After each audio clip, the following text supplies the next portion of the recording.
Welcome to Eye on the Illini Live. This is Mike Kegley here with Kedrick Prince and his returning trip since last basketball season. We got Marcus Griffin on board here. Look at that. He's ready to rock and roll. Comes out Back of a in the basketball scrimmage, play coaching AAU. And Yep, just a little travel team, fourth graders. So it's fun. That's awesome.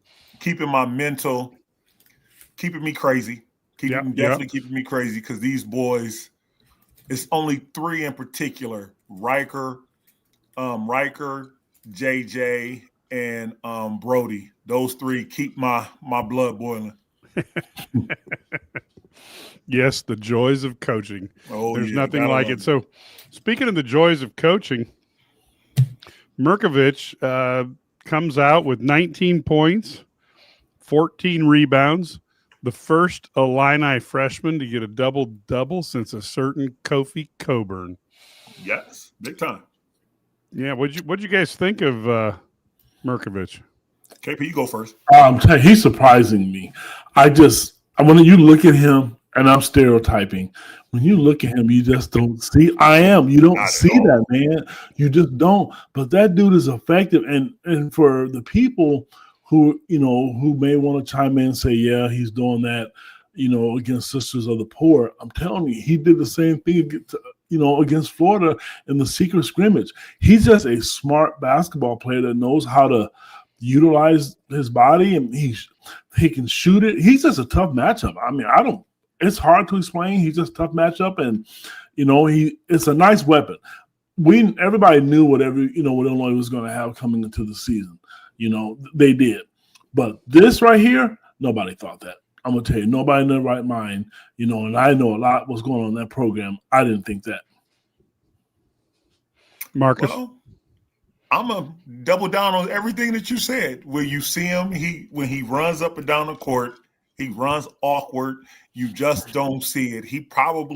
His vertical, you probably can just slide the phone book under his legs because he does not get off the ground. But his IQ, his basketball intelligence is at such a high level. He knows how to use his body. And for him to put up first freshman, what was it, 19 and 14? Yeah.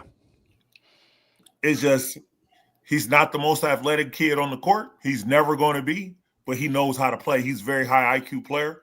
And it's just, I can't wait to see how the season goes. This is game one. And he passes the ball really well, too, guys. Yeah. I mean, he's a good passer. I mean, and that's the thing, too. You don't even see that part of it that you just didn't think was coming. It's a nice weapon to have. I'll put it that way. Yep. Yeah, I thought it was his court vision is really good. He also knows he understands the ability how to read where the ball's going to go. Yep. And he gets to while he may not be the quickest cat in the world, he gets to the point where the ball's going to be on the rebound before other guys do. Yep. And then he uses that body to keep people away and potentially draw fouls. Now, I don't know how that's going to work against more athletic players, but again, at Florida, it seemed to work just fine. He could be the surprise of the century here, because I'm sorry to interrupt, but when you're not that athletic, the one thing that you have to do against the most athletic guys, you got to keep your body up against them. Hey, you got to stop them from being able to jump. You got to stop them from being able to run. I lived that life. Yeah, I was always the not athletic guy. I had to do all that stuff while superstars like you guys were looking fantastic. And that's why he looks so good, because he's not that, but he's so smart. He knows how to use his body.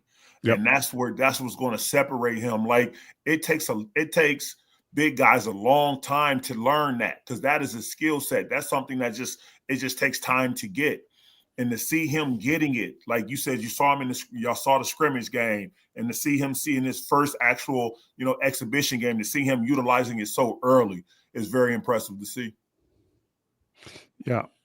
The other guy, Wagler, man, he looked good, shot 50% from the field, got to the free throw line, had 6 rebounds, 4 assists, I really thought he played really well for a freshman. What did you think of him, kid? You know what? It's really weird. Some people, they'll give Coach Underwood a hard time because of the way he talks about his players, and they think he either hypes them up or not enough. His assessment of Keaton Wagler is accurate. He's not a flashy guy, but if you look at his stat sheet, he's effective. He really and truly is. He is a guy that just runs the offense. And, when you look at it and you think about what you saw out of him tonight, there's no way in the world you thought that this kid would have put up 18 points. That's just not at all. And, I'm just impressed when he played 26 minutes, and he's not a strong guy. He's just effective. So, and you know what? I mean, the competition wasn't great, but a lot of people tonight aren't playing great teams. There's only a handful of them out there. But you know what? This ball still has to go in the basket. But I want to say something. Mike, I know I'm jumping the gun, and please don't get mad at me. You were asking us about Merkovic. And the comment that's on our board right here, right away, from Kenny McCoy was about former Illini Marez Johnson, who was outstanding tonight in his debut against Oakland. He put up 24 points, grabbed 3 rebounds, and here's the funny part. He shot threes. He was 0 for 2, though. That's going to be one hell of a matchup when they play together. Play against each other in Champaign.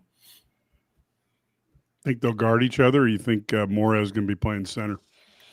You know what? I don't know, but to be honest, if they were smart, I would let them guard each other personally, because to me, they're both strong physical guys.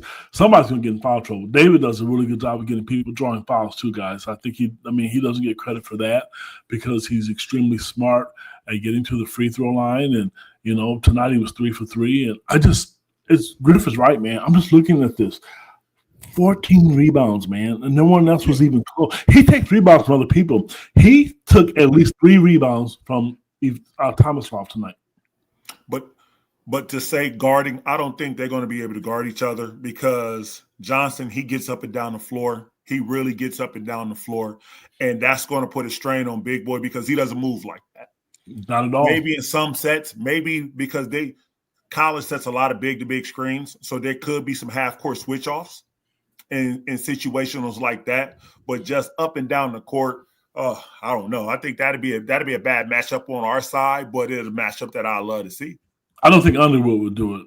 I don't, but I bet Dusty May would do it just because it's going to be in Champaign. But if I'm a dog, I think I want to guard anybody personally. Like if I'm Johnson, I'd be like, I guard anybody on their team. Yeah, if I'm Merkovich, so I take him outside and at least get him out on the wing and see if you can bring him out away. See if he can slide those puppies. Yep. You got to give him that check. Now, yes. The other thing, I guess, I wanted to do one segue. It's not really Illini related, but yet it is Illini related. A happy birthday to Lauren Tate. Now, for you folks who are younger, Lauren Tate's been covering Illinois since like 67, 66, something like that, but before I was born. A lot of us who lived in the area around Champaign grew up on his Tate Lines columns. And, of course, kids who went to college there then got a chance to read that when you went to college. But that man knows more about the Big Ten than any other living person. So a huge happy birthday to Lauren Tate. You guys both know him. But throw in your comments because there's not a better guy covering sports. Here's my thing. Go ahead, Griff. Go ahead. Yeah, I can remember the first article he wrote on me. And some people say it was a kick in the butt article because he was just like, because I was in junior college and and he caught me on a lazy game. But I still had like 25 points and like 17 rebounds. But it was a lazy effort game. And then I can remember him stating some of the fact that, well, if this is the effort that he's going to come to Illinois with, he's definitely going to have a rude awakening, something like that. And then I read that article every day for like 6 months. And everybody that I played with just hated me because they just got destroyed. And then that was the last game in that is when I went up to Parkland And then the refs, I think I put up 48 in Parkland, and I scored like 32 in the second half. But yeah, I just remember that article, the very first article he ever wrote about me. I just remember that. And I took it so personal. Oh my God, I took it personal. Did you ever tell him that? Nope. Nope. It was my like how Shaq always. I don't know if y'all heard the story how Shaq said David Robinson had talked about him, but he was just using that as motivation. And David Robinson never talked about Shaq. Yeah. And I knew he was just trying to motivate me because he wanted me to be successful for Illinois. And that's how, and I took it that he was shaming me, and I just needed that fire so to bring out the dog out even more. So. Well, for me, here's my thing. Being in, when we were younger, it was just him. Lauren Tate, Yep. Was, him and Mark Tupper, they were it. Everybody wanted to be them. And truthfully, it's kind of weird the way this is twofold, how it's worked out. He knew everything, and all the coaches, the recruiting sites and all that stuff. It wasn't out there like that. There was some that you could get paper-wise. But Lauren, what I like about him, for me personally, is that all the years I used to just run to the radio, listen to him, or read his stuff online. I would always go, when I went to a game in Champaign, I would get up every Saturday morning, was football, if it was a weekday game, just to read what he had to write. And what's unique in why I said it was twofold, now this guy's interviewing me, once a month. And it's just weird how journalism has changed and how professional he is. And he's a nice guy.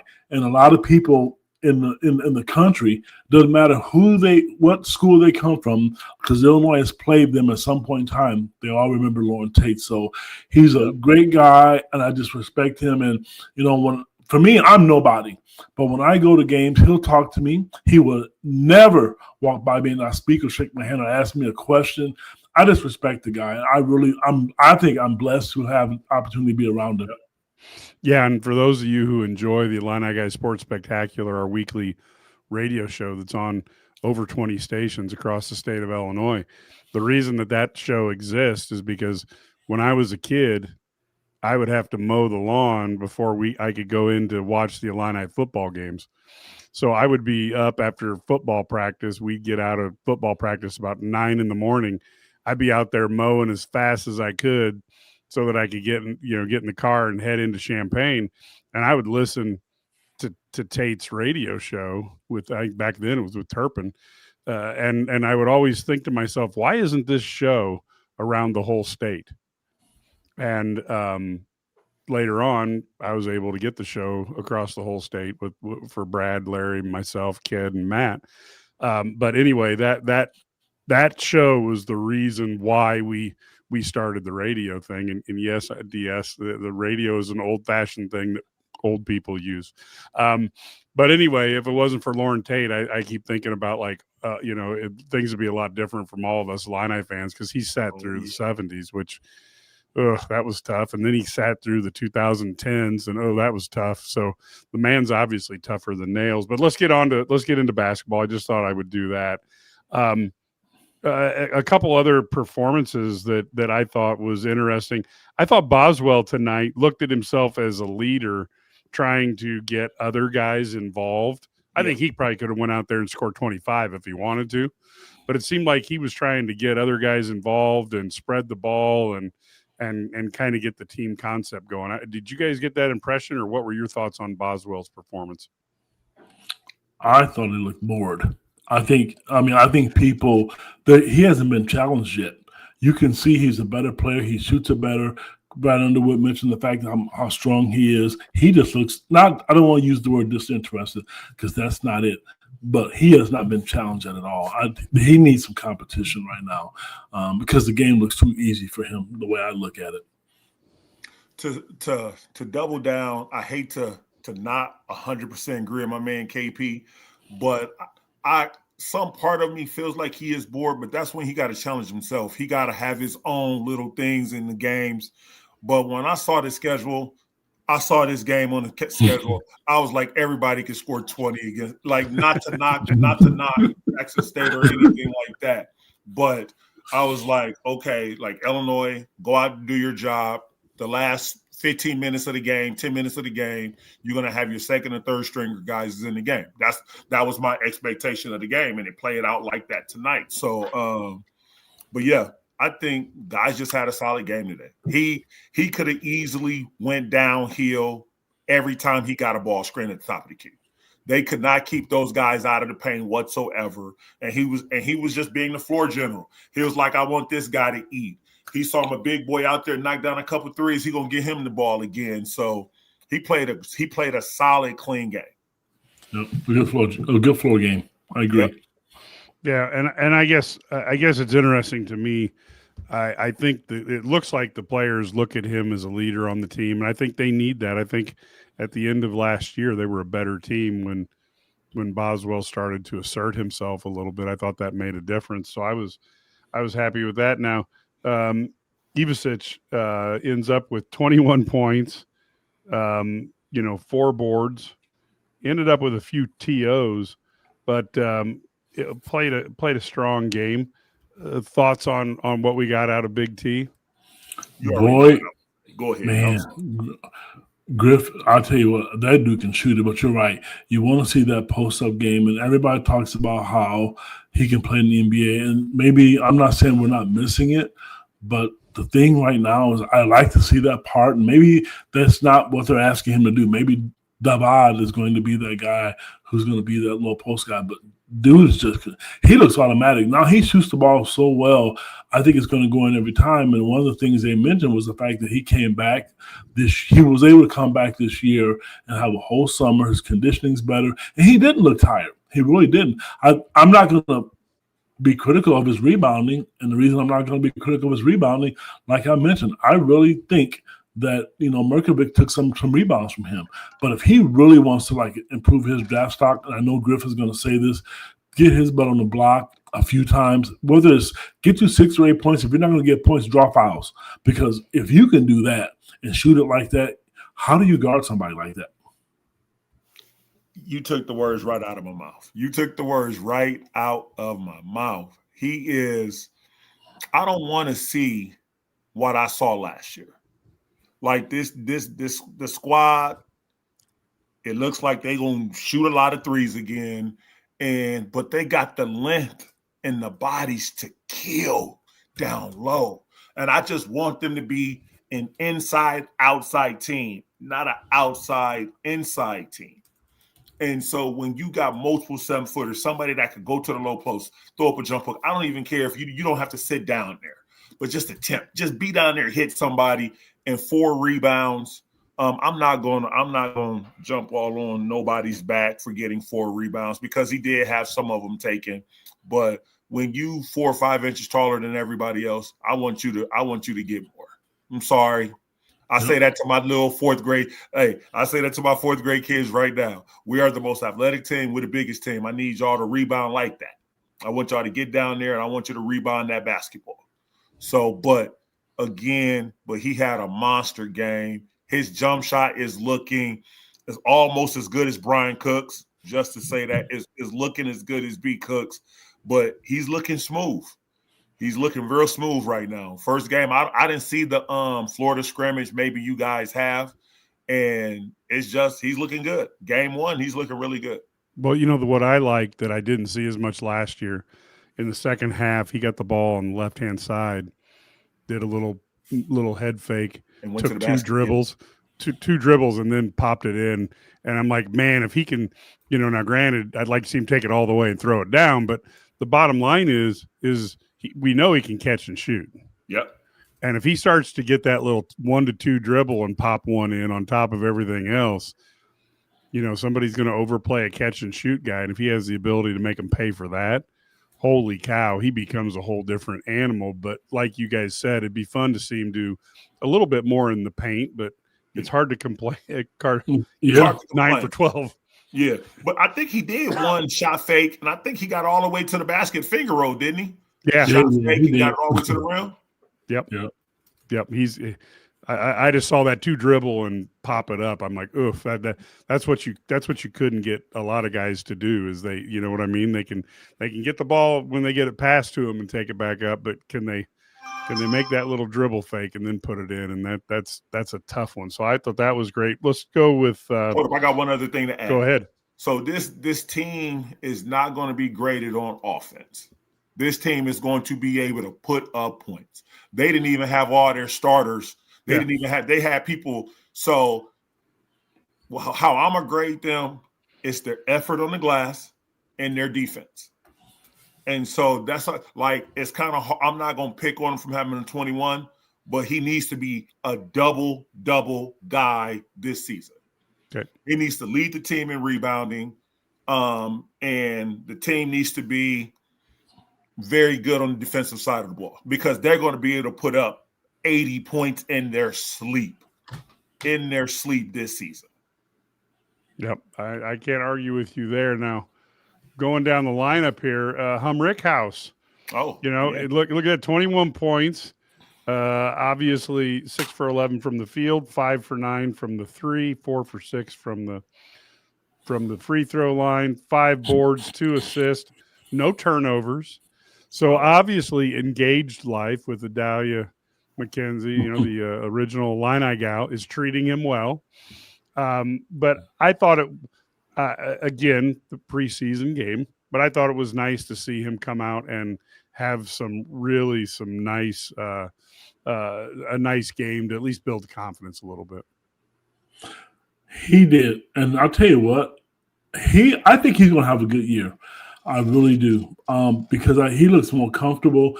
And once the entire roster is put together, hopefully sometime before the March Madness comes, he'll be a guy coming off the bench. You heard Coach Weber kind of hint about it tonight, him being the sixth man, and that's okay because if you have the sixth man come off the bench and do that, he's older. And I remember going out for media day, and one of the things he said is there's no pressure on him this year. He's not going to put himself in a situation where he's mad and frustrated. Just going to go play. And he looked really good. He rebounded well, and that's a nice weapon. If you really think about it, I mean, to have a weapon like that coming off the bench, I would like to see Zonomir look to score more because I know he's good at that. But it's good to see for Ben. I mean, just for a lot of reasons.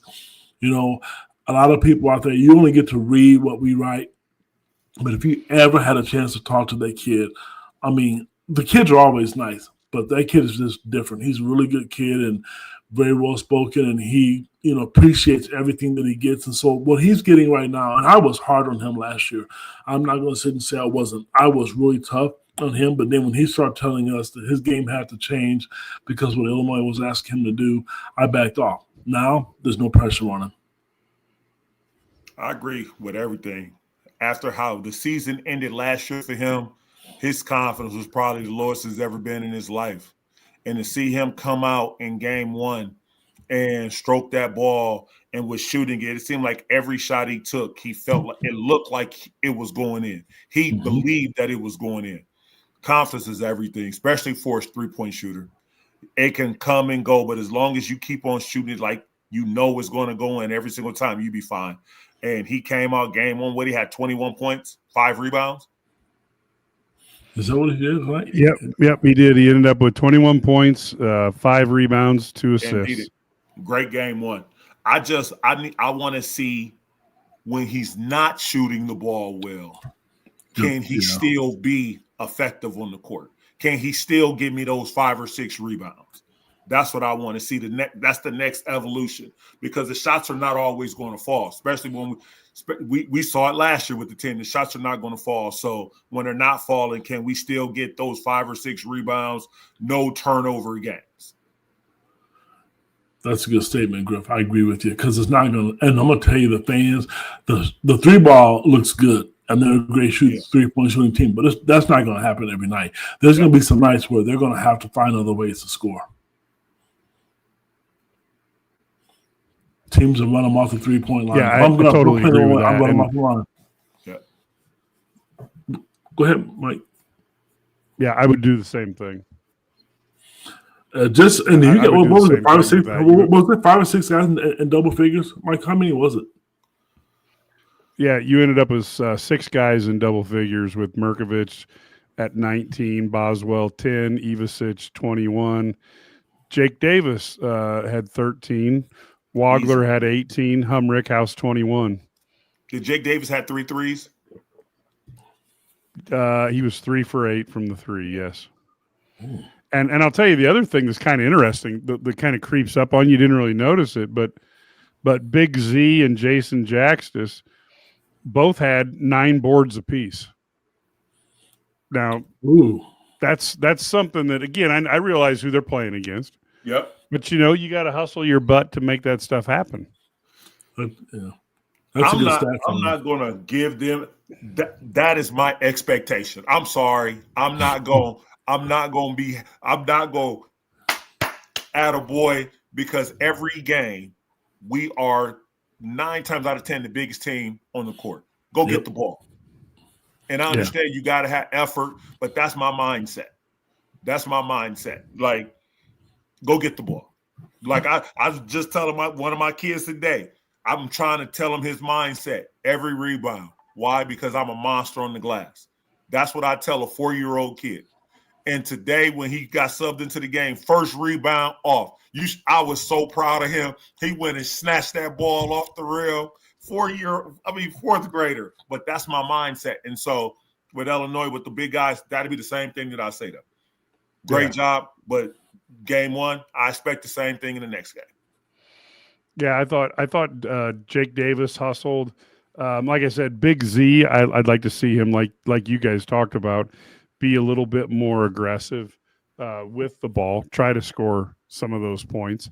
I thought overall this was a very strong effort by the team, and yet it's hard to, it's hard to really see, get a huge measure out of this. And couple comments here. Let's talk about is I do think that getting some minutes for these guys is good. I think that's probably, if you wanted to throw rocks at Brad Underwood, it's that he doesn't play some of the bench, and then later in the season when you need him, they got no confidence. So I thought this was a positive, Ked. You've talked about that a lot in terms of how a team is built, by bringing along some of the guys, down the bench. Well, you look at this team right now. There are 2 potential starters sitting on the bench due to injuries. And Illinois, it kind of bit them in the butt last year. Today was different. I hope, in a game like this, when you have an opportunity to put your sub and your bench in under the 4-minute media timeout mark, this is an opportunity for you, you let some of those players play, because you're going to need them. And then when you put them in a game, when you really need them, as a coach, I wouldn't expect much, and I can't get mad about it. I'm not going to sit and lie to the media and say, well, they practice every day, and I'm just saying this with any coach, and we all have different philosophies. I would never do that. I think there's so many games that you're going to play this year. What if you're in foul trouble or somebody gets hurt, which, again, I just said to you, that seems to be the norm at the University of Illinois right now. Get them out there. These are games where you can do that. There's enough, I hate to say this, low-profile games where you can let some of those guys play 8 or 9, 10 minutes, because Brandon Lee, has an ankle injury. No one thought that. Stojakovic, he's working out. He hasn't done anything. We haven't seen him yet. So you want to be prepared. They're on the team for a reason. No, you don't expect them to come up and put double-doubles, but you expect them to be able to go out there. If they're on the team, they should be able to go out there to perform and compete. I agree with everything that you said. The one thing that we do know is the Big Ten is rough. The Big Ten is tough. And if guys' confidence is already shaken coming in, it's only going to get worse. So the sooner you can play with that confidence, get guys confident and everything, it's only going to help the team out in the long run. You get these guys believing, knocking down some shots, feeling good on the defensive side. Come March, come April, those guys are making key contributions to your basketball team. Yeah, and I don't think you can underestimate that. I think they've got an opportunity here, and it may not be the one you want in terms of you'd like to have everybody healthy, but it's the one you got, and you might as well use that to your advantage. As we did that. Here's another one. I thought this was interesting. That's the best Illinois look since the 1989 game where Henson put in the bench warmers and they pulled away. probably talking about Georgia Tech. I I don't know if I'd say it's the best we've looked since 1989, but I will say, and that's mainly due to the competition level. But if you're going to start off by playing a team that's not as good as you should bury them. And I thought Illinois buried them. Yep. One of my best games I remember, and Griff, this is no disrespect to you, for some reason, there's been a lot of non-conference games, but the one game I remember when every year I look at the team and I think, man, is this team really, really good? You know, what makes them special was in the 2005 team, I think it was against Gonzaga, and it was in Indiana. When I watched them dismantle them, I knew they were going to be good. I'm like, they were clicking. They looked like a well-oiled machine. I think that's who it was against, but I remember that was 04. I don't think they didn't play Gonzaga in 05. Wasn't it 04? Maybe it could have been. And I just remember that team watching them play, and I think they're Indiana, and it reminded me of that. And then tonight kind of reminded me of that because you're still missing players. So I don't know how good that team's going to be. I really, truly don't. Illinois has some great teams, you know, when you played, obviously, Griff, and when Terrence Shannon was playing. But when I see teams scored well, Illinois' offense is tough. And, you know, there's a person who just left a comment. I believe it is David, I think. Yeah, I was going to go to him next. But DS has had fun all night, but I'm not really liking him after I get a read that he was 3 in 1989. Yeah. Boy, man. I was in college, man. That's scary. Yeah, same here. That was my first senior year because I compressed 4 years of college into 5. I was 11. Were you really? We really don't want to talk to you much about this either, Marcus. Yeah, no kidding. This is definitely a conversation that we're going to end right there. So now let's go to David, which Marcus, you're out of the picture here. Yeah. Man. So there's a lot to take about there, but basically I think the key thing is like how the 3-point shooting, nothing was forced. High-low action. And, of course, Bill Self loved that action. Mm-hmm. And Griff can talk about that from firsthand experience.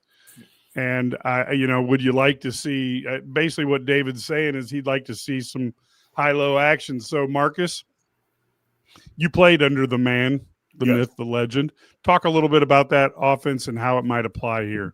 It's the same thing that I've been saying about. We talked about it last year when I played at Illinois. Coach Kruger, first year, Coach Kruger, he utilized some big, but not more of the high-low type of offense. Coach Self utilized me and Brian Cook and Arch, Brian Cook and Demir, as Brian Cook can space the floor, and then we can roam in the paint. And I think Illinois has a lot of different options that they can utilize that. Because, like we said before, shots are not always going to fall, but they got length. They got size down there. And even if you're missing, the one thing that Illinois showed the last couple of years that they crashed the glass. They crashed the glass. So even like the attempts, but the pressure that they're going to put on that offensive glass because they're so long is just going to it's going to keep teams on their heels. And so I would love that to throw some – get big boy, spread it out in the middle of the paint, let him see his chest, let them see them numbers, throw him that ball, let him go over the left or the right shoulder. He miss it, let's crash the glass.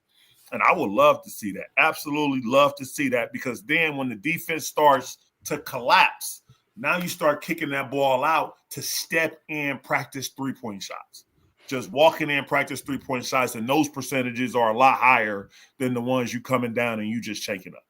And I think that's something to now this started a trend that I'm not like. Okay, at least Jacob's about the same age as me and Kid. Yeah, that's all right. So I think that step in three is something that people don't think about. So let me kind of give you a little bit of a reasoning for folks who haven't played a lot of basketball or coached it.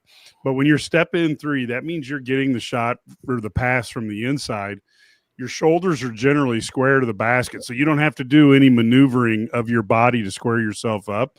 You're ready to shoot, you get the ball, and you just kind of step into it, which if you go back to the old days, they don't really teach this very much. But in the old days, we were taught the rocker step, and you bring your right foot. If you're right-handed, you bring your right foot back and up and shoot. Yeah. And I'm telling you right now, even now as an old guy, if you give me the rocker step, I'm going to hit it from anywhere inside of 18 feet, fairly regular as a fat old man. Mike, it's funny hearing you say that, and here's why. I want to talk about his thread first before I come on it. The thing with that, you're right, threes aren't going to fall, but the way this offense works, they cut. If you remember last year when Trey Wright was there and Will Riley, they get to the basket. So threes aren't working, they will get to the basket. That shot, Mike, you're right. Now everything is catch and shoot because athletes are quicker and faster. Nothing frustrates me, and I'm going to say I saw a footage of an Illinois workout, and people were doing what you said, but they were shooting with the wrong leg. Because it makes sense.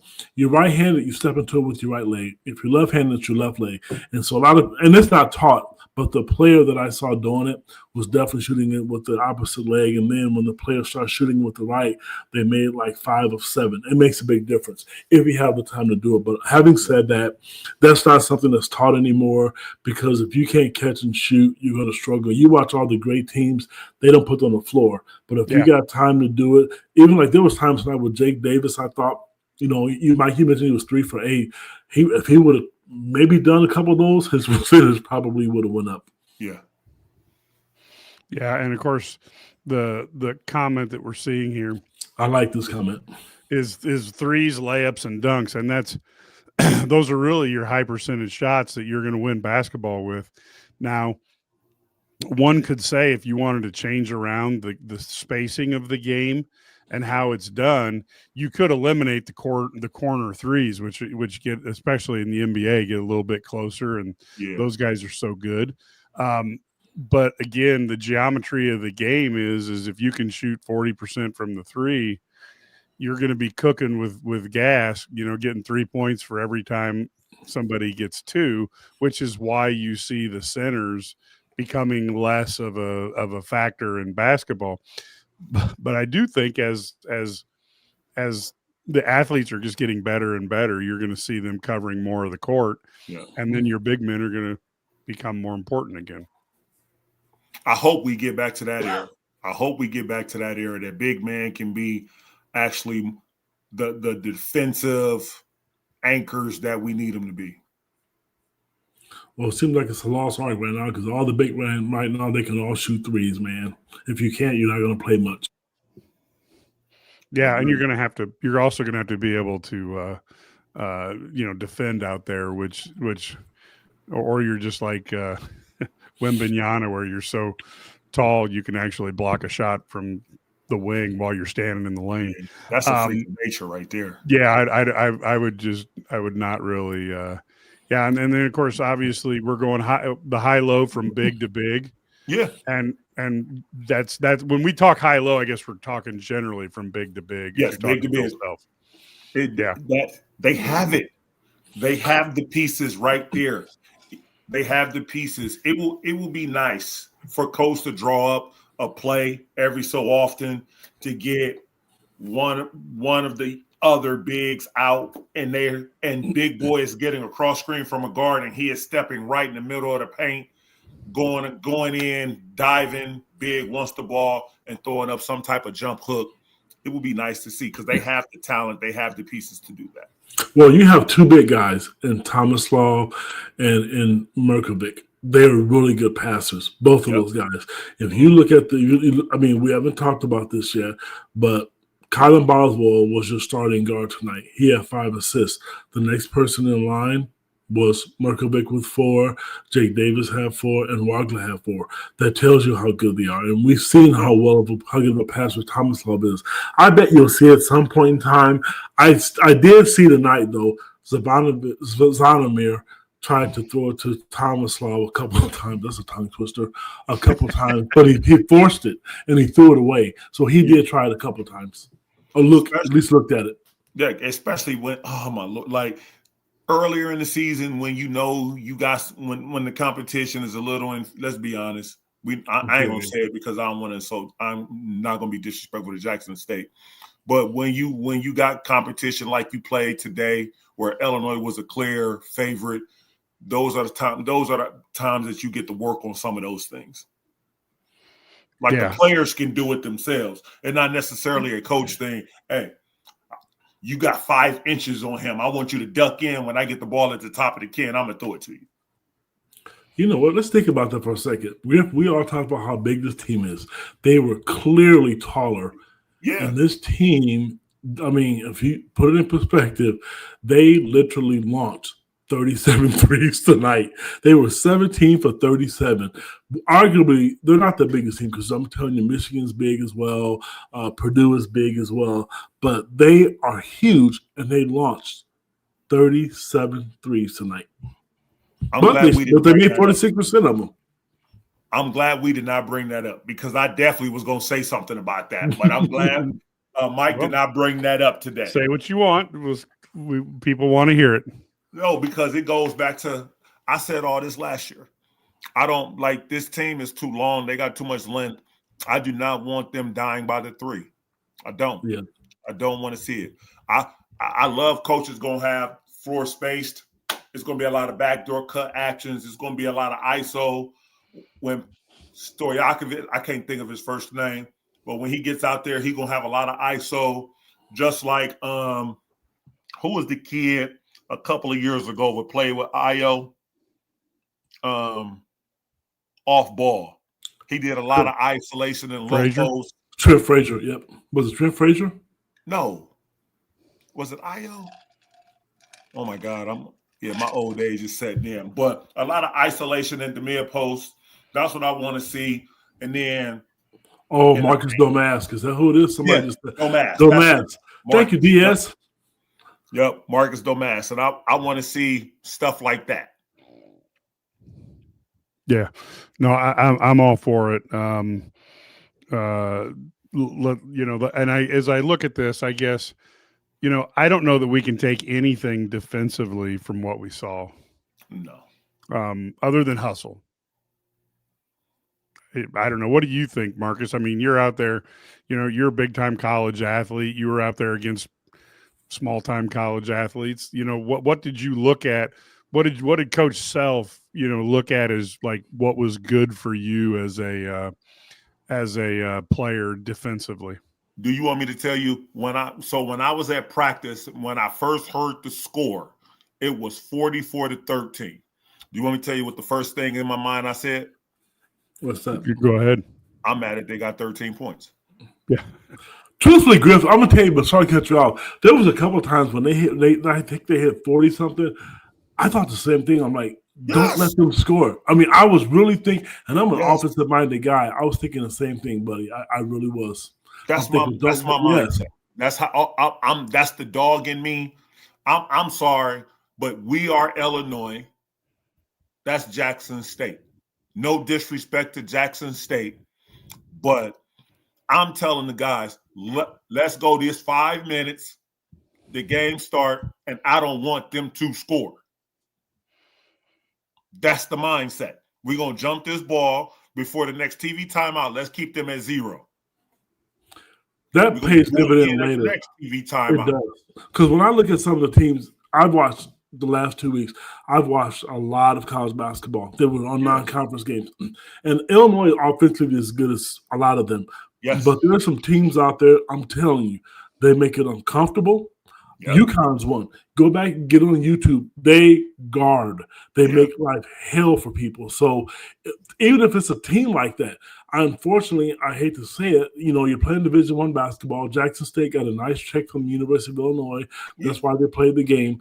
Go out there and I don't want to say that word, but you want to make it uncomfortable for them. Yes. And tonight, I think it was too easy. I think there were a couple of times where they could have blocked shots and they just stood there. Don't do that. I mean, what are you saving it for? Because if you make it tough and the teams know, gosh, I got to play Illinois. Somehow we have to stop them, and then it's tough. Because the one guy who's going to guard you and make you uncomfortable is Kylan Boswell. We haven't seen Stojakovic yet. I know that's not his forte, but you want a roster of guys who just can go out there and guard. I remember when Terrence Shannon was playing and Ty Rogers, coaches would always say, those two made life hell for people. That's the mindset you have to get. But that's going to be the test of this team. Like, because nobody's going to question them on how many points they score. It's going to be how hard they play on the defensive side of the ball. They're going to have to look people in the face. And Boswell is going to be the leader of that. My man is not scoring today. He is not scoring today. And when you have one of them, it's challenging. But when you have 3, 4, 5 of them, you got a good team now. And the thing I don't think the thing that people understand is that you can't be a great defensive team by turning off and on a switch somewhere. And it's got to be trained and practiced to be consistent all the time. Yep, just every day. And that's the hard thing about defense. Like, you know, like when I played basketball, I knew there's some games I couldn't hit the broadside of a barn, but I knew for God's sake that if you were going to score against me, I'd make you earn it. Yep. And so that was my whole theory. But that was my only thing. I forgot what time of the game it was, but I wish I would have got that text message saying it was 44-4. Right. Like the first 10 minutes of the game, it was 44-4. I would have been like, oh. And my first thing would not have been the 44 points. It would have been the defense. Yeah. I'd have been like, oh, and then I'm getting my hairs on my arm to stand up. Because I'm like, that's the statement that we making now. We making that we going to sit on people, we going to slide our puppies, and you not going to be able to score against us. That's the message that I will. But again, we're picking here. It was 44-13, so.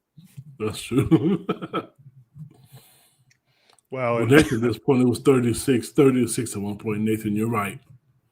Yeah. Yeah. Now the interesting thing I think too is we're looking at is Friday night. Of course, Illinois will play Florida Gulf Coast. Yep. And then on Tuesday night, November 11th, so a week and a day from now, they're going to be playing Texas Tech. And you know Texas Tech is going to come to the State Farm Center, and all they're going to think about is we want to beat Illinois on their home field, our home court. And they are going to come playing for Bear. And then they've got Colgate on Friday night. So the basketball team's going to play 4 total games and 3 more times before we see Brett Bielema's team out on the field again. So there's going to be a lot of basketball for us to talk about, and it's going to be exciting. I'm here for we are having some technical difficulty with Sturdy, so I know he's trying to get through. He's trying to get through. So we'll see if we can get him on. Now this is interesting. So Merkovich, I'm assuming, played point guard, so he's comfortable handling the ball. I do think he is comfortable handling the ball. And I still think, like I said, handling the ball is one thing. Handling the ball well and seeing the court around you is a different thing. Yep. And he really does a pretty good job of seeing the court around him. Because I know plenty of guys who can look at the ball while they're dribbling and do a decent job with it, just have no idea what else is going on the basketball court. Can't pass nobody open. Yeah. I'm going to tell you this. For me, guys, and I'm really sorry to say this, I don't want to see him dribble the ball in the open court. And here's why I don't. The competition is going to get better. And he only had 2 turnovers tonight. One of them was from the back. They're going to take the ball from him. He's as good as he is. I mean, he's a good passer. But against weak opponents, sure. But against athletic guys, because the scouting report, to me, that would be one of the things I would see. He gets the ball. Because it's nice if you can get a big to push up the floor. But we've all said it, and this is no disrespect to him because, we do love him. I'm sorry, DS. I'm not a buzzkill. I'm sorry, baby. But truthfully, I don't. I think that's a recipe for disaster. Sorry. Agree. Give it to the guards. Well, I don't know if it's a recipe for disaster, but he was too upright today when he was dribbling the ball. So he's just not athletic enough to do that. I'm sorry. Not. You think about you tell me against Michigan State that you can see that happening to him or against Purdue or against Texas Tech next week. That's not going to happen. Against a big Thanks, Mike. I love you too. I told you he called me buzzkill. I saw it. DS is all over us, man. This KP guy's against the 3 big, and yes, I 89. can see KP. I can see him dribbling against the big, but the problem is when he gets past the big and then he gets these guards coming up behind him. Yeah. That's when he needs to get off. He needs to get off the ball. But if a big is faced, I think he can dribble with the big. But if they switch and then they put a guard on him, somebody that can get under him, that's tough. That's where he will have. That's where it will be tough. I agree. Oh, that's not a. Oh, wow. Yeah, this is Mike's favorite guy. Yeah. Now I'm gonna see. Here we go. Let's see if we can get Sturdy on board. Brad, can you hear us? Building. Hey. Yes, I can hear you. All right, perfect.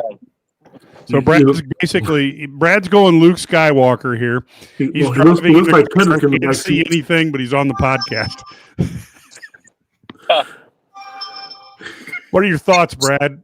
You were there, front row. I mean, obviously they're extremely skilled. I mean, that's the first thing that stands out is the skill, the size and length. I thought their effort was good. The one thing that I have a concern about is that there was a marked drop off on defense every time Kylan Boswell left the floor. Okay. They're just not as good. If you look at the numbers, they were able to get into their stuff, run stuff, get clean looks when he wasn't on the floor. And I think that's where they're going to have now. Hopefully, when they get Stojakovic and Petrovic back and so forth, I think it could be better. But you could just see a drop off when he was on the floor, and he can't play 40 minutes. I don't think, not the way they ask him to defense, the things they ask him. They are so skilled. Merkovich was obviously impressive, fantastic rebounder. He's definitely fun to watch. Yep. Sometimes he's, like Brad said, he's got to kind of take some of the fun out of it for him, or make it less fun. The underhand pass full court was very intriguing. It's about as exciting as the Ben Humrickhouse attempted dunk. For a second, Ben thought he was not Ben anymore. But yeah, it was pretty good performance. Good to see him shoot the ball well. But I thought that the thing I liked was almost all their 3-point shots came off of actions, and they were inside outs. They were getting the ball in the paint and making you're making the right read and just things like that. And they're getting comfortable playing together. And I think that's an important part of this is just becoming more comfortable and figuring out how to, where guys are going to be and starting to trust each other on the offensive and defensive end of the floor. But yeah, there's a lot of front court depth though. I love what I see out of, Zvonimir and Jason Jackson off the bench, both grabbing 9 rebounds. I mean, that's really good to see. But just to say something real quick, I don't think Ben had a chance in his life to make that dunk. I don't know what he thought he was doing, but I don't give him no points for trying to attempt something that he was not going to make. Brad, your thoughts of Ben's dunk quality? I asked him in the press conference what happened, and he said, well, I took off from a little farther out than I thought I did. You think? So it happens. It happens to the rest of us. It does. When I'm on the 9-foot rim, that's what happened to me. So, yeah. So 9-foot rim. Come on, Brad. You're talking 7-foot rim now. Ooh, Brad. Oh. Hey, whatever I have to do. Yeah, I know. No, my dunk is a dunk. Like, if you got the phone videotaping at the right angle, you can say that's a 10-foot rim. Yeah, you can. Just like, nobody is going to believe you, but yes, you can do that. I think this is probably where I come from. This Brandon Lampy says, the 3 points were quality shots. They were in rhythm, not last year when it was just ISO and then step back and shoot. I thought that's a pretty accurate. Is that what you saw, Brad, there at the game? Yeah, definitely. And that's kind of what I was talking about. I mean, like getting in the paint, running off of actions, getting good looks. I mean, those were different. They're rhythm threes. When you take rhythm threes, good things tend to happen. And when you take, bad threes, and sometimes at the end of the shot clock, you do have to take a bad three, right? I mean, that's part of it. But overall, most of these threes were good ones. Thought I only saw one or two heat checks or kind of bad shots, but so that was a good thing. In fact, I actually thought maybe they overpassed a couple of times. I mean, I know these guys like to pass a lot, and I thought there were a couple of times they had an open shot or had an open kick, and they tried to make a kind of a pass that was a little bit more, as Al McGuire used to say, had a little French pastry on it. So one question for you, Brad. Illinois plays Florida Gulf Coast on Friday night, and then Tuesday night, of course, Texas Tech rolls into town. Is there a chance of seeing Mihajlo Petrovic and Andrei Stojakovic on Friday night just to get them a little used to things before they run into this Texas Tech team, or what do you have? You may be speculating, but what are your thoughts? Yeah, no, and Underwood mentioned a post game. Brandon Lee's probably going to be out for a bit. He's got the ankle injury. He stepped on a foot in the last 10 minutes of practice. And kind of, he obviously did it pretty good, as Brad said. Stojakovic had a really good practice Saturday. He has not gone through a full practice yet, and that's by design. They've tried to limit him. But he had a really good practice Saturday, and then it was really sore Sunday. So, they're gonna, they take tomorrow off, and then they're gonna see how he is. That he said the rest actually usually helps him, and so I would say that I expect Stojakovic to play on Friday. He said he's trending in the right direction with his hamstring, so that's a positive. I think of it was tonight. It's just precautionary. They didn't need them to beat Jackson State, so there's no point in putting those guys out there and putting them at risk. And then, when you can, you have a week, 8 days here to get ready for Texas Tech, and that's when you need them to play. So, yeah, I think we'll see them. Hopefully, I think Stojakovic is going Friday. Petrovic, we'll see, but I know they want them both back by Texas Tech. Okay, so that makes sense. It's getting late here on a Monday night. Let's go wrap around. Marcus, give us your final thoughts, then we'll jump to Cad, and then have Brad kind of wrap it up for us. Final thoughts. It was a great opening to this new team. This is a different experiment that Coach Underwood is taking under the helm. This is a very different experience. So, first game, I liked what I saw. The energy offensively, they are going to put up points. It's like we said, we're still missing two key additions to this offense. So they're going to put up points. What was the final score? How many points they put up today? It was 113 to 55. And that's missing another, 18, 19 point a game score in that mix. So with that being said, it was a great first game. I would just like to see some more dominating in the paint. But other than that, I'm not going to pick it like we just complaining to complain at this point. As long as we can continue to grow defensively, I'm good. Let's keep on. Let's beat those dogs. For me, I agree. I really want to see, for selfish reasons, Petrovic and Stojakovic play. I really do, but I understand there's no point. I mean, what would they have done tonight? Because if you have one injury with this schedule coming up without them, you may lose a game or two that you could possibly win with them. Griff, you said it best. I'm not even going to make this a long closing statement. They played a weaker opponent. They did what they were supposed to do. These are tune-up games where you can work on things to get better. It was impressive, and it was good to see them get going in college basketball.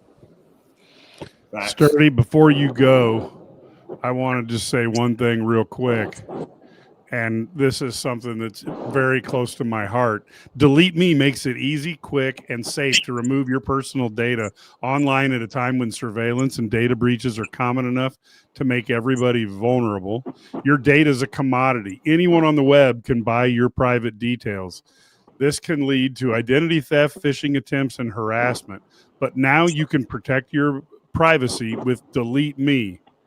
Have you ever been a victim of identity theft, harassment, doxing? If you haven't, you probably know someone who has. Delete Me can help. Take control of your data. Keep your private life private by signing up for Delete Me. Sign up now at a special discount for our listeners. Get 20% off Delete Me plan when you join deleteme.com/HIT and use promo code HIT at checkout. The only way to get 20% off is to go to joindeleteme.com/HIT and enter code HIT at checkout. That's joindeleteme.com/HIT. Code HIT. Okay, Brad, I had to get that off my chest. What are your final thoughts? I think it was a really good performance in the opener. They did exactly what they were supposed to do.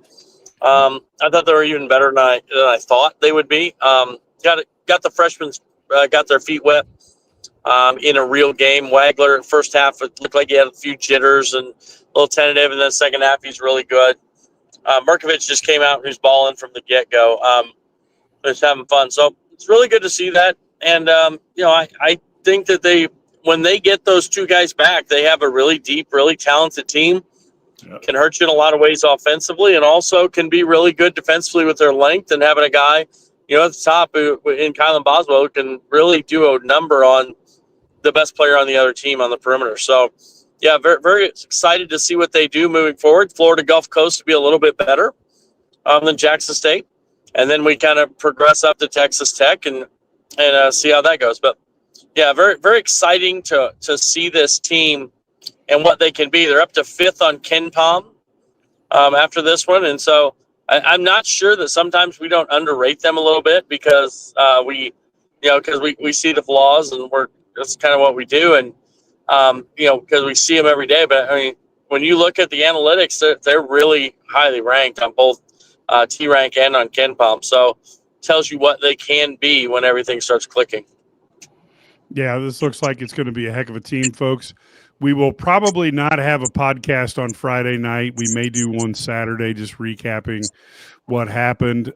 We will be back, obviously, on Tuesday night. We will be back with the game coverage with Texas Tech, and Monday night I will have the preview with Maryland. So there's going to be a lot of content out there, and of course a week from Friday will be the Colgate game, and then boom, we'll be doing stuff for Maryland. So there's going to be a lot of eye on the Illini, and as you can see, everybody and their mom is now trying to do live shows after games. Nobody sends me a thank you card. It's kind of sad because basically you got to have somebody who thinks of these things. But we will be out there. Of course, we try to have Illini legends like Marcus and Jonathan Kerr, people like that come on to give you a perspective that you only get from guys who've been there, standing on the field with the fans going crazy and the pressure on them. So that's something that you're never gonna be able to replicate. So we like to bring on experts like that. And of course, if you're in the Peoria area, Marcus, give people a little bit of idea about your team, just so people know what you're coaching, and if folks are around, they might be able to go out and catch you sometime. I help volunteer with the Dunlap Eagles. It's our 4th grade travel basketball team. This will be my 3rd year helping out. I don't have any kids, but this is my way of giving back. Every last kid that comes through, they've all come to my basketball camp that I had this summer. And so it's a fun time. We had a scrimmage today. Our actual first game will be Saturday at Metamora. If anybody's in the area, come watch some Coach Vane pop out of his neck because he's yelling at his kids too much.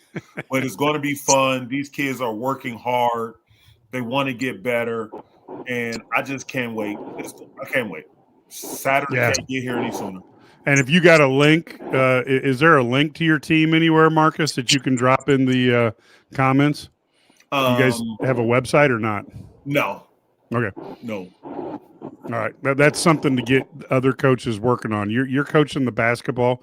They can get the dang website up and running. We just I don't know if anybody knows about the Game Changer app. Okay. The Game Changer, it is an awesome app. So Yep. we wanted kids to be able to take our plays home with them and let them be able to utilize it. We literally put every play in this app, and then you get the simulation, and it shows you every one of our plays, defense, offense, out of bounds, is all on this app. So parents can have their kids at home studying our plays and watching them every position as you can hit play and watch it go. Yep. So well, that's cool. Oh yeah, that's cool. I would love to have that. When I had a couple players. Literally, we just went to man because I couldn't teach them.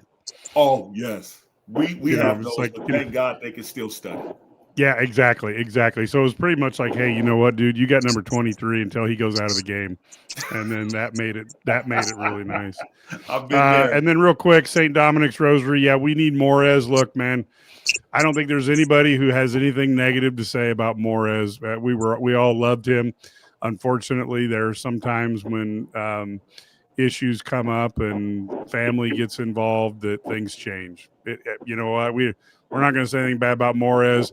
Ked and I and Brad, we were talking about him being underrated as a freshman, you know, and where we had him ranked then was where he ended up as a senior. So I thought we were way ahead of the game on that one, as opposed to most people.